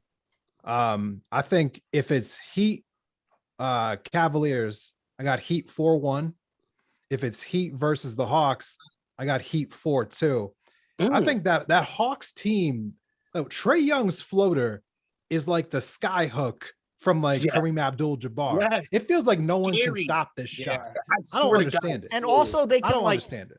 they can get hot like against what they did to the Hornets. They can always have a game where they hit like 10 threes in a Forget the quarter. playing game. Look It- at it's last real. season. Trae Young destroyed the Knicks and the Sixers like he was playing 2K. He was running Bro. into the lane, just dropping Yeah, but floaters. there's like a every- different level of intensity defensively in Miami. Like It's ridiculous. I mean, I'm just saying the playoffs are the playoffs, and he scorched 2 playoff teams last year like he was playing 2K. yeah, no, I listen, agree. listen, I just still listen. don't trust this Hawks team. Like I think they win 2 games. That's why I agree. can't even figure out who's going to win the playing game. Listen, Like y'all over here, like I It's can't gonna figure out be, if it's it's going gonna to be be Cleveland or Atlanta is deeper and they have more experience. True, but they're playing on the road, and Yeah, the but this Hawks aren't Cleveland as good on team- the road. This Cleveland team This is has bad. one guy who can dribble. Garland is a good player. Yeah, but it's Took just over the second half against Brooklyn. yeah, like they don't have people who could dribble. They're going to be if they played again next year, I would pick Cleveland. Like If next Jared year, Allen Evan was Mobley playing- is going to be eating people. if Jared Allen was playing, then I'm giving it to the Cavaliers. Healthy. Pretty He's healthy. You know solid. what? I'm willing to take that pick right now. I'm taking Cleveland Right. over the Hawks for the play-in game. I'm calling it right now. Cavaliers beat the Hawks. Then the Cavaliers lose 4-1 against the Heat in the first round. That's my If it's the pick. Cavaliers, it's 0-4 to the Heat. So Yeah, no. the Heat going 4-0. The Heat going to take that sweep. But if it's the Hawks, I see the Hawks winning 1 or 2 games 1 or 2 games at least, ultimately still losing to the Heat. All right, good stuff, guys. So this is the final thing we have to do. Just no analysis, gun to your head. Tell me who's going to be in the finals and who's going to ultimately win it. And I'll jot this down and we'll see how far those picks go. If you're asking me, it's going to be Heat and Suns playing a 7-game series with the Suns ultimately finally winning their first championship. What do you say, Bars, with your thumbs down? Remember, gun to your head. Because I was with you up until the end of that. Heat Suns, except the Heat taking it. All right, cool. Alex games. Ranelio in 6. Suns, Celtics. I got Suns in 6. Yikes. Okay. Desmond. Right now I have a rematch. Suns Bucks. I got Suns in 7. Nice. And David Bach. Okay. I have the same thing as Desmond. I look, they're better than everybody else. Like Phoenix is better than everybody else, and the Bucks are the only team in the East that I trust because they don't have like a random question mark. I feel like we should be able to ask this question again in the next stream because I want to revisit this. But to tell you right now, Bars, I don't think that Miami has a player who can stop Giannis, and Giannis is, for whatever reason, it feels like he took a step up this year. Like he is even more in his own than he was last year, and I feel like he will just dominate that Heat defense. This is true. Yeah, they're gonna just need to stop Chris Middleton. We just need to stop Chris Middleton because you're right. It doesn't matter. Giannis can't win by himself. Giannis can't win by himself. Jimmy Butler's going to shit himself again against the Bucks like he did last year. Hey, bro, watch him out. Listen, it doesn't matter. Like their best player is better than yours by a wide margin. Their team is better than yours. Like you're a good scrappy. I don't even know if they're better than the Celtics. Their best player is like literally called the Greek Freak. So, like, you have to understand their best player. I think. And when it comes down to it, if they put their best player on your best player, he's going to clamp them, and your best player is not going to be able to clamp him.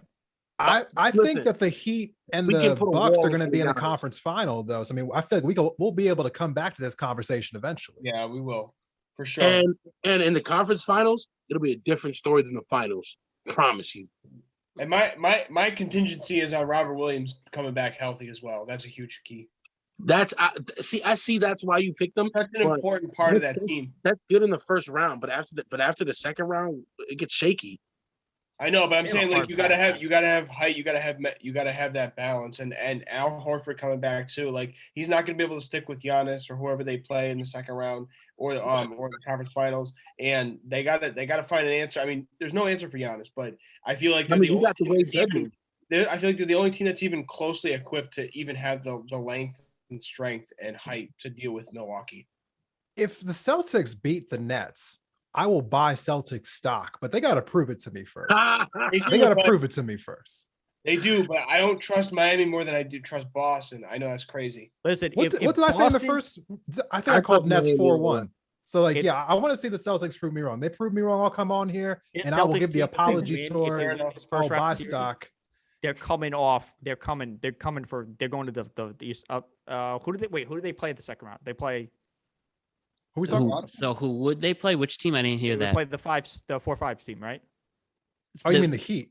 No, the Celtics in their second. Oh, the Celtics. They would face the Bucks. They would play the Bucks. Then they're going out in the second round. So, but like, you got to find out at some point. Yeah. Exactly. No, look, I'm going to be honest. Like that second round matchup, whoever Milwaukee plays, is going to be probably the best series in the final. Oh, yeah. In the entire thing, unless Milwaukee plays Phoenix in the finals. Like that's going to be the best. No, I'm looking forward to this Golden State Phoenix matchup. That's gonna be a good final. Me too. Yeah. That's what I'm looking forward to. That's gonna be the conference finals. That'd be the Western Conference Finals. Heat Buck grudge match. And it's gonna be a battle no matter what with what we're getting. So, gentlemen, this was everything I could ask for and more. Great job today, David Bach, Bars the God, Desmond Price, Alex Ranelio. This is going to be fun. Let's start the 2 months of these NBA playoffs. and we'll check in a couple weeks once the first round is done. Have a great night, gentlemen, and thank you very much. Yes, sir. Thank you, Matt. Happy to see y'all. Anytime. It's always love, baby. Always love.